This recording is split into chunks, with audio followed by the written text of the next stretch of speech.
warahmatullahi wabarakatuh. Saya Adinda Alfarin dengan NIM 11122220001 ingin membahas materi dari prinsip-prinsip perbankan syariah. Slide pertama ada latar belakang. Perbankan syariah hadir sebagai solusi keuangan yang sesuai dengan ajaran agama Islam yang melarang riba, gharar, dan masyir. Sistem ini dibangun untuk menggantikan praktik perbankan konvensional yang dinilai tidak sesuai dengan syariat. Selain menghindari transaksi haram, perbankan syariah menekankan nilai keadilan, transparansi, dan tanggung jawab sosial. Oleh karena itu, prinsip-prinsip syariah menjadi dasar penting dalam setiap aktivitas perbankan agar tetap halal, etis, dan bermanfaat bagi umat. Baik, di slide selanjutnya ada landasan hukum dan filosofi. Perbankan syariah didasarkan pada Al-Quran, hadis, ijma, dan qiyas. Di Indonesia, praktik ini diatur melalui Undang-Undang Nomor 21 Tahun 2008 tentang perbankan syariah. Tujuannya bukan hanya mencari keuntungan, tetapi juga menciptakan sistem keuangan yang adil, transparan, dan bertanggung jawab secara sosial. Selanjutnya ada larangan riba. Riba adalah tambahan yang dikenakan atas pinjaman uang atau jual beli secara tidak adil, yang sangat dilarang dalam agama Islam. Dalam bank konvensional, bunga adalah bentuk riba. Bank syariah menghindari hal ini dengan menggunakan akad jual dan beli yang disebut murabahah, sewa yang disebut ijarah, atau bagi hasil yang disebut mudharabah. Dan musyarakah ini mendorong transaksi yang adil dan bebas eksploitasi. Sistem bagi hasil. Yang pertama ada poin mudharabah. Sedikit saja saya jelaskan. Mudharabah itu apa sih? Mudharabah itu adalah nasabah yang memberikan modal, terus bank mengelolanya.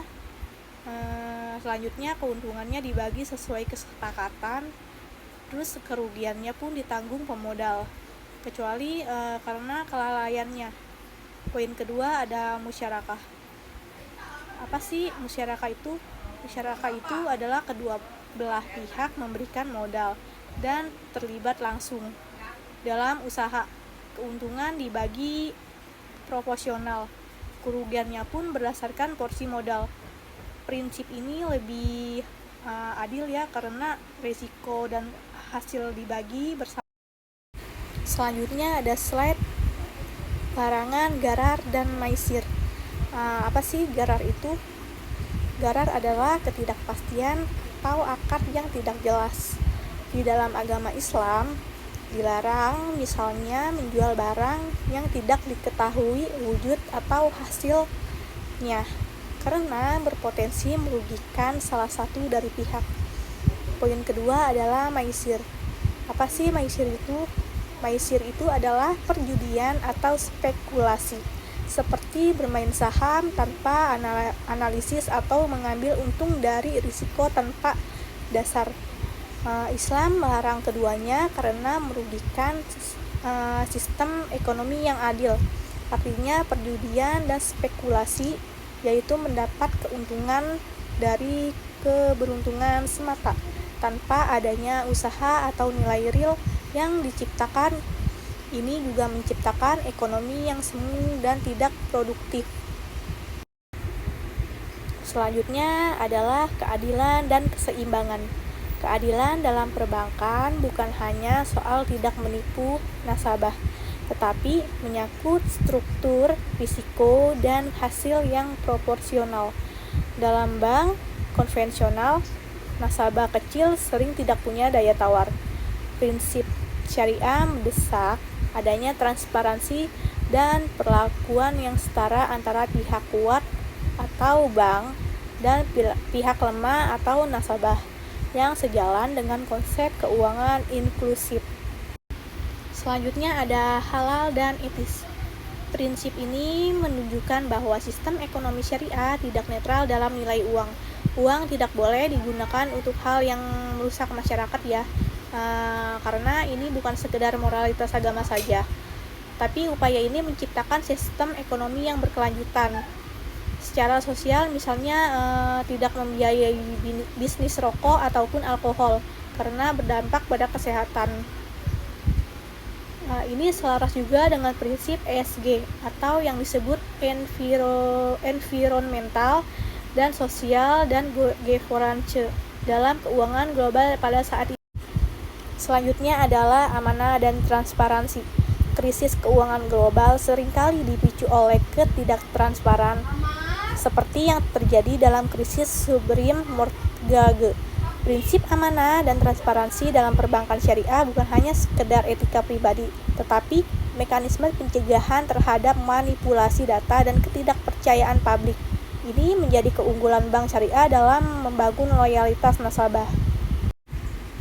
Selanjutnya ada zakat dan tanggung jawab sosial. Zakat dalam sistem syariah bukan sekedar hanya amal, tetapi instrumen retribusi kekayaan.